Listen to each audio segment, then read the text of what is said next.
Assalamualaikum warahmatullahi wabarakatuh. Sampurasun. Tepang deui sareng simkuring Rismayanti dina program Warta Sunda. Hayu urang sakseni warta salengkapna.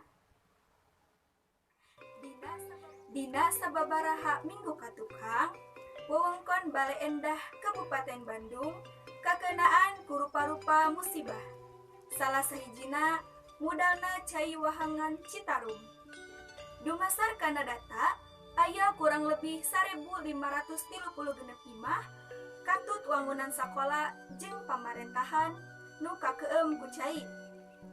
Nu ngalantarkeun cai wahangan mudal teh nyaeta gedena cai hujan. Gubernur Jawa Barat katut reng-rengan ngahaja nyieun tanggul babarengan di sisi wahangan Citarum. Teu saeutik warga masyarakat sabudaran Kota Bandung ngarasa prihatin ku ayana musibah kieu.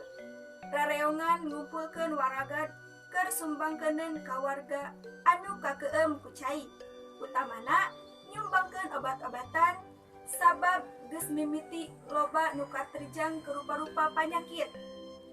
Di antarana ararateul. Ku ayana hal eta, boh pamarentah pusat atawa daerah teu bosen-bosen diharap ka wargana sangkan bisa ngariksa jeung ngajaga lingkungan. Pamungkas ti simkuring, pamarentah ge teu cicingeun ku ayana musibah kieu teh.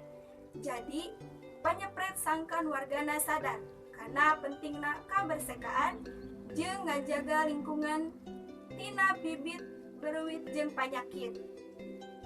Rupina mung sakitu anu kapihatur, simkuring Rismayanti sejen amit mundur, amit mungkur kasadayana. Wassalamualaikum warahmatullahi wabarakatuh. Hatur nuhun.